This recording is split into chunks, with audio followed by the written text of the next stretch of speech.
Hello, everyone, and welcome. I am so excited to have my friend Mubina here. Hi, how are you today? Hi, thanks for having me, Patrick. It's really, really nice to be here. And I know it is Ramadan. Maybe for myself, the first education is how would you greet someone in Ramadan? What is there a traditional kind of saying? I know of some other faith traditions, but I'm not familiar with the Ramadan one actually. So, Yes, thanks for asking. It's a good question. Ramadan Mubarak, which means just may Ramadan be full of blessings for you. Ramadan Mubarak. Okay, thank you. Thank you. Well, Ramadan Mubarak. Thank So, yeah. And thank you for being here. Why don't you first tell everyone a little about who you are and what you do? And I think you have such an amazing place with us in our OCD and faith special interest group that we do. And so tell our audience a little bit about you first. Okay, great. Yeah, so I'm a licensed clinical social worker. I have a private practice in California, and I treat OCD and anxiety disorders. So I do exposure and response prevention, and I use a lot of mindfulness-based modalities to treat OCD.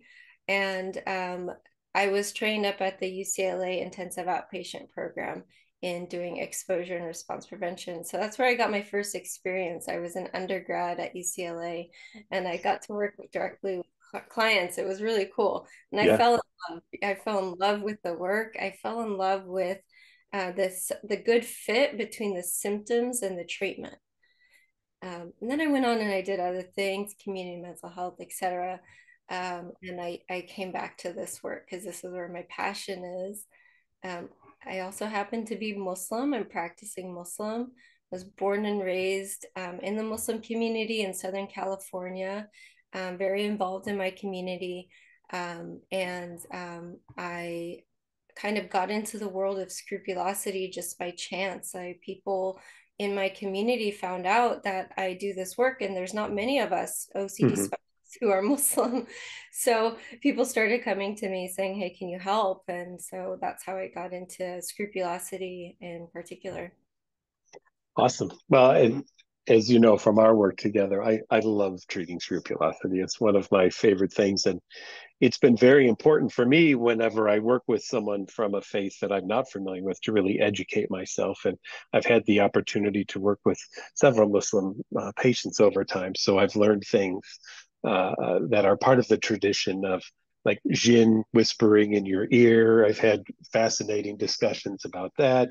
I've had discussions about the performance of the washing rituals and especially during Ramadan. What if while you're washing your mouth out and some water goes down your throat, but you're supposed to be fasting? And so, with those in mind, and it being Ramadan, that we just thought, well, this is a wonderful opportunity to chat. And I know it's a big time of fasting for you today as well too. So thank you because that's can't be an easy month, I have to say.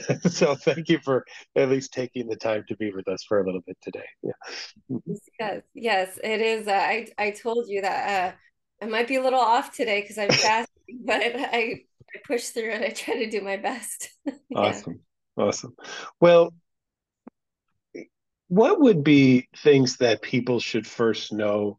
Let's start with Ramadan and maybe a few tenets of the faith that then we can bring into a discussion of scrupulosity and where OCD might try to get in there and be like, oh, I can take advantage of that and cause some intrusive thoughts there. Yeah. So, As OCD does. oh, Yeah. everywhere. Yes, of course. Yeah. Yeah, so what Ramadan is, it's our holiest month of the year. Our year is based on a lunar calendar. So if Okay. we compare it to the solar calendar, it moves up every year. So we're in it right now in March and April.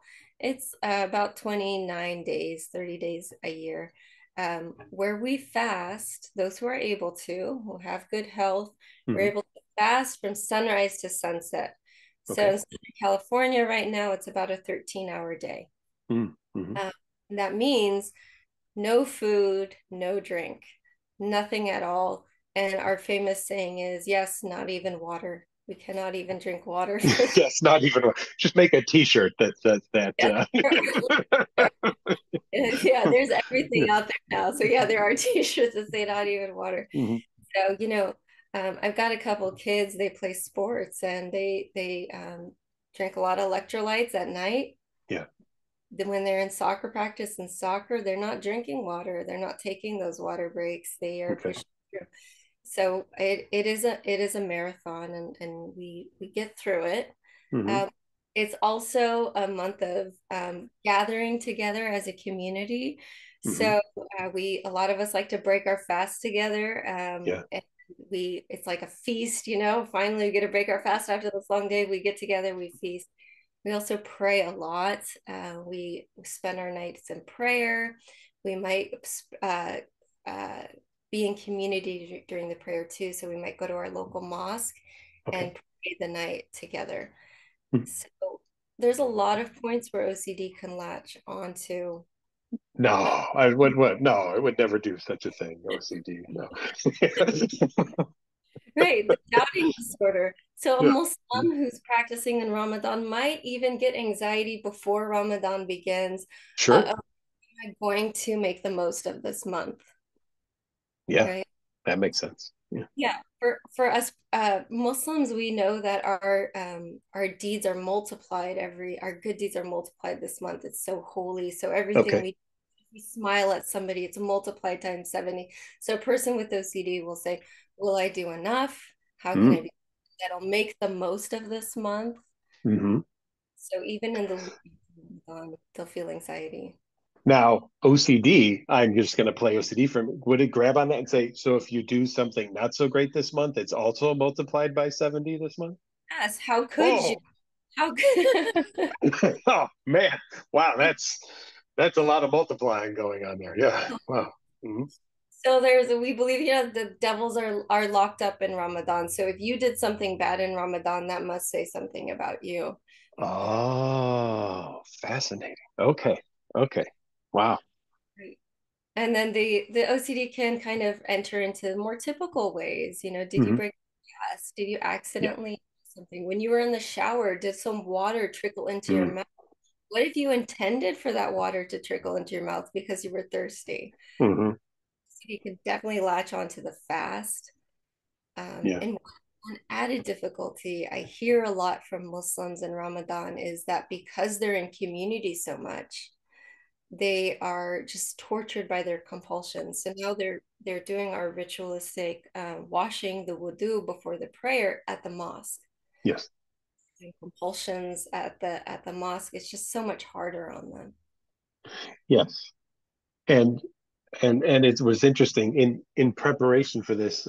Some of my colleagues are Muslim, and I was having discussions with them even about wudu and how um, if you have a certain leather shoe on, you can maybe go ahead and not do your feet. But if you just a sock and a shoe, that doesn't count. I mean, so even there, I could see how OCD, even if you're wearing something that is correct, you could still, but am I really wearing it, and did I maybe take it off and put it back and forget that I did, and therefore maybe I should still do the wudu anyway, just in case of things like that, right? Yeah. Yes, definitely. I mean, we've got these rules, and we got a whole set of rules called fiqh, and you can really get into the nitty-gritty of it, even if you don't have OCD. But Sure. imagine he's latching onto it. So, did I do wudu properly? Did I take my sock off? Did I not? If I'm wearing a leather sock, did I make the wudu beforehand? And OCD will just Yeah. latch.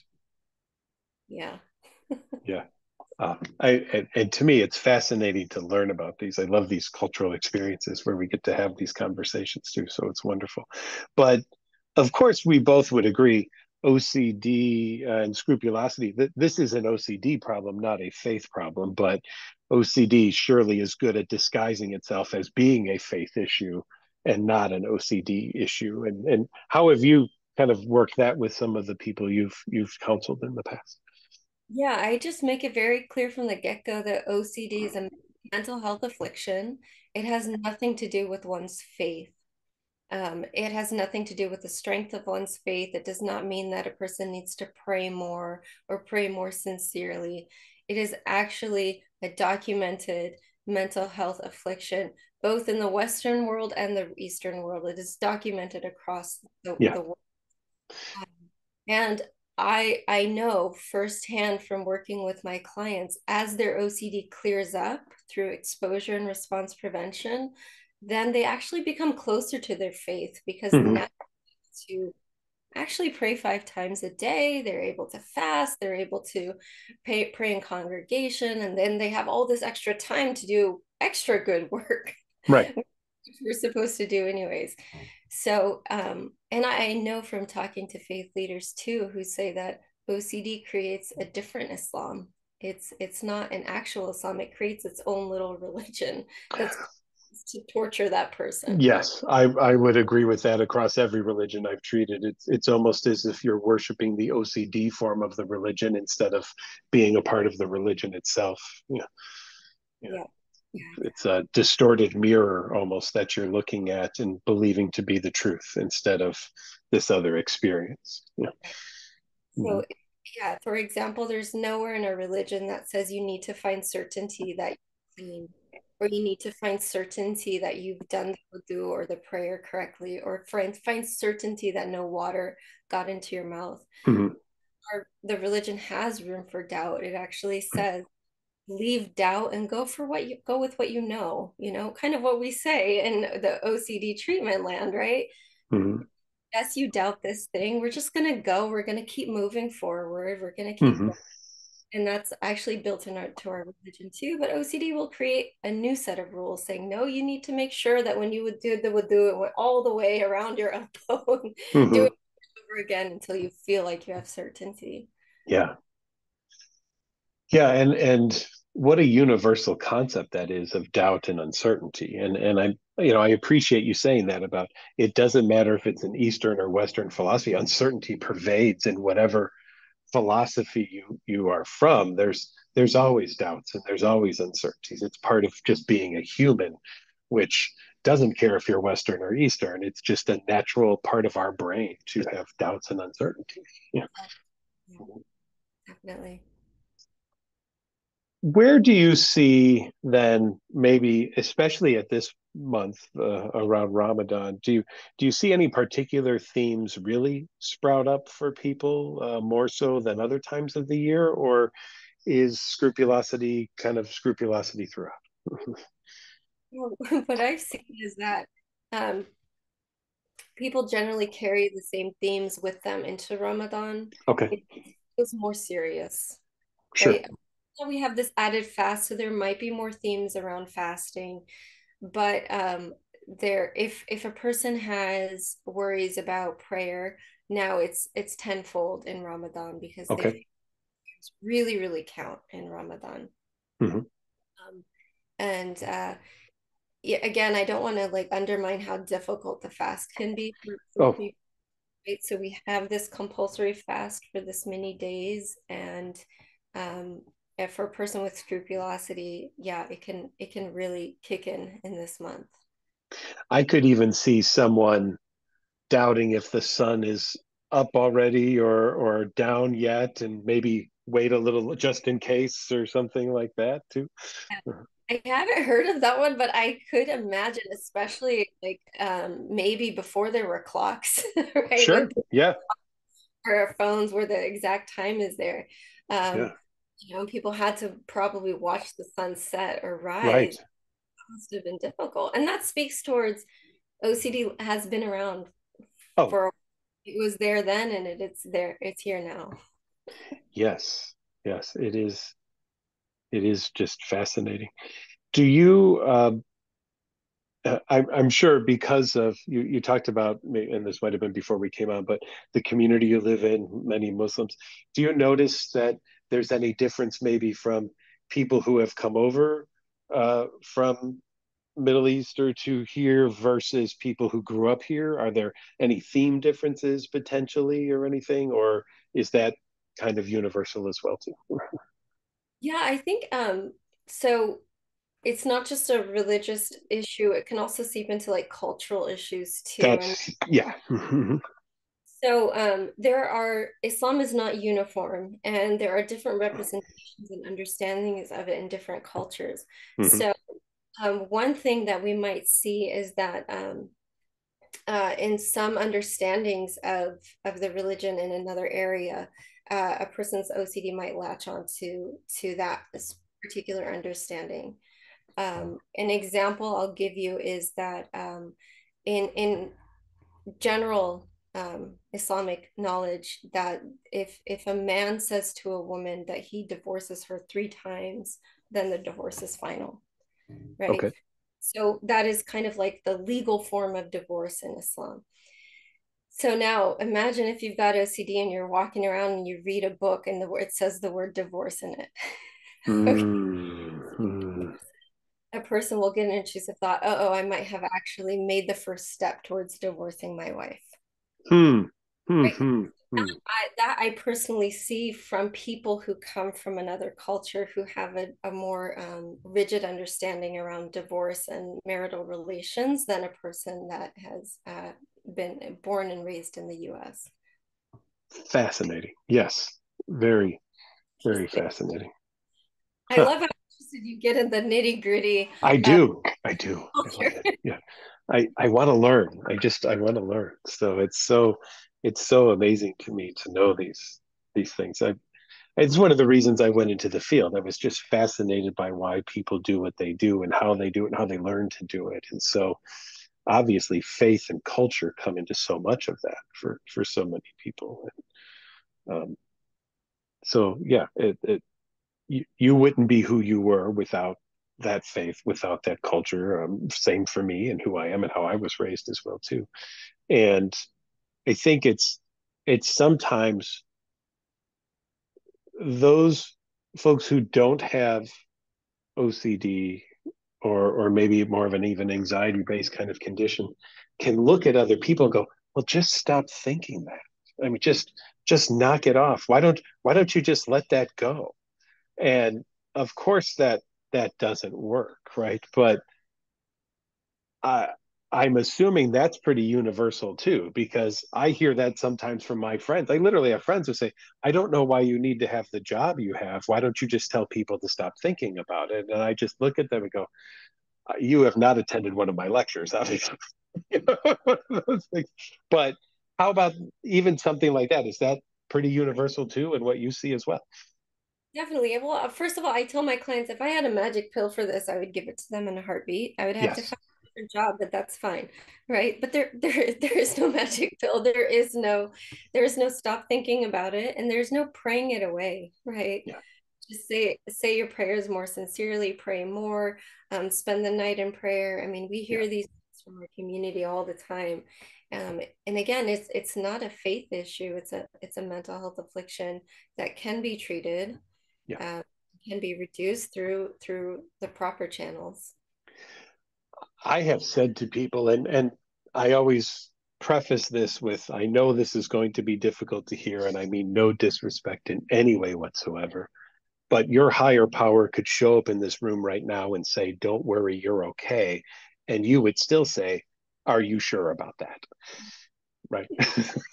that, that's just the nature of what OCD does. Is that very thing? So, It's a doubting disease, and it will find a way to doubt anything, even if the evidence is right in front of you.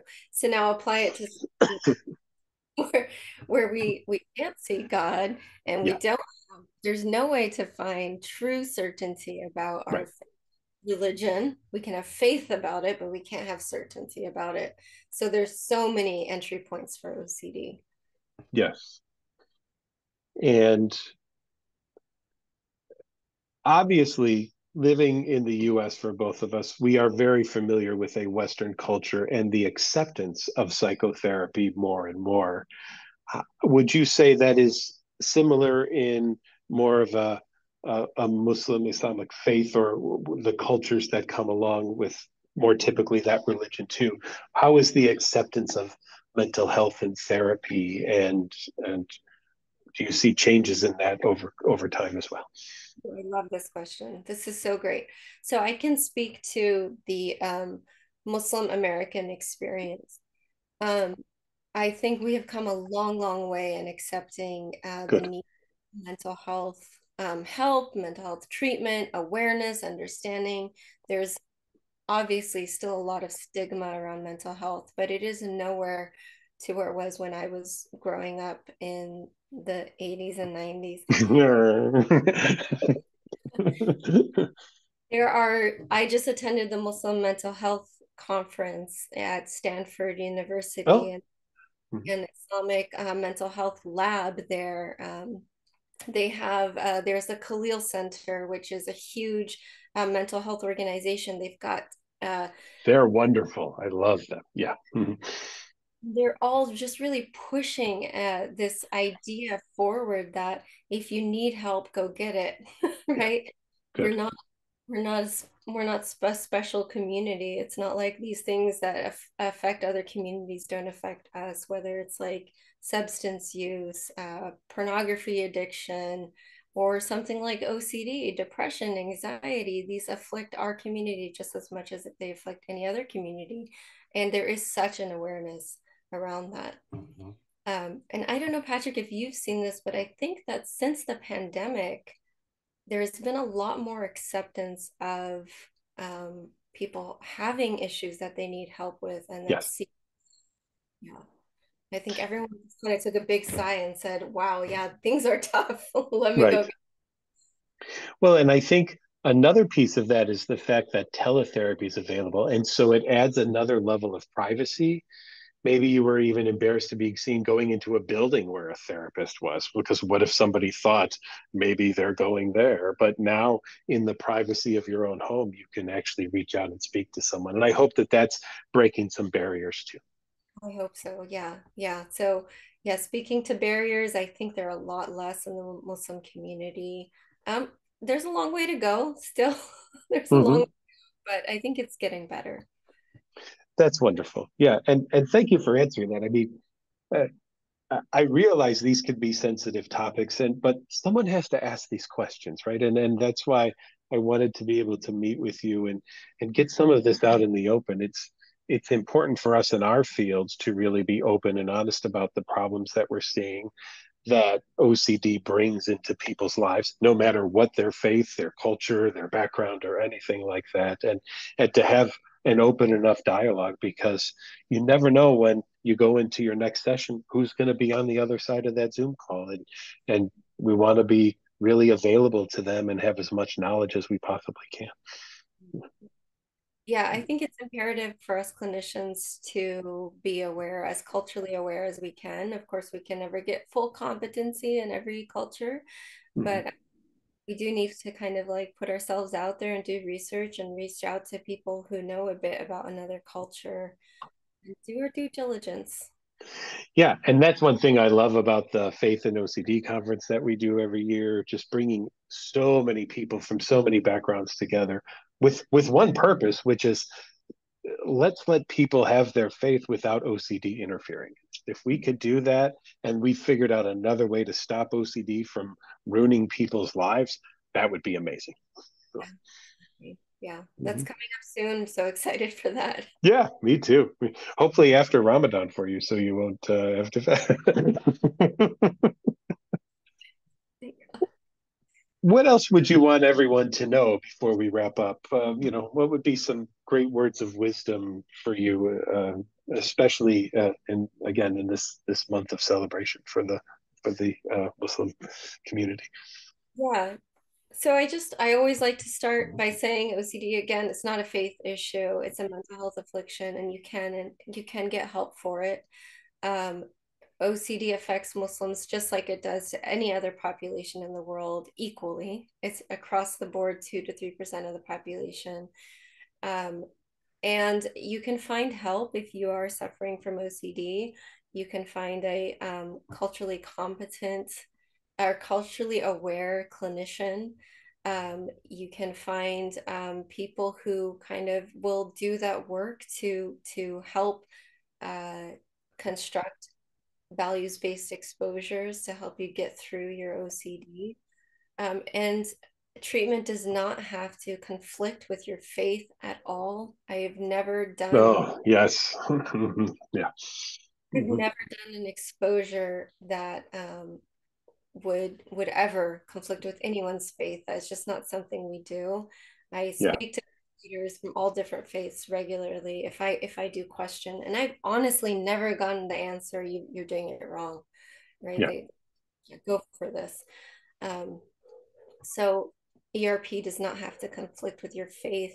Seek help if you need it, and OCD is treatable. Yeah. I'm so glad you said that. And I just want to second that, that our job is not to cause blasphemous thoughts or doubts or anything. Our job is to take the ones that are there and teach you that you can handle them.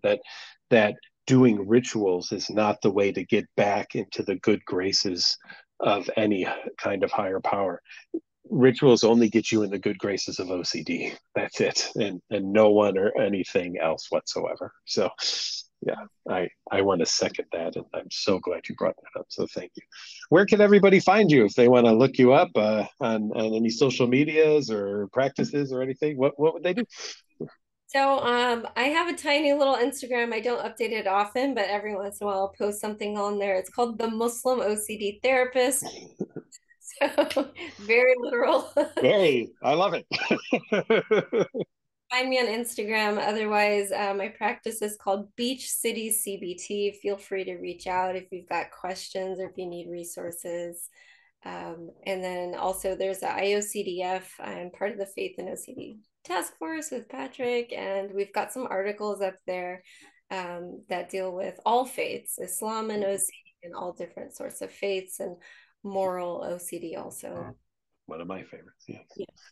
Well, Mabina, thank you so much. It has been a pleasure to spend some time with you. And Ramadan Mubarak. I'm going to practice that so that I have that down for Okay. everybody. So, thank you so much. Have a great day. Mhm.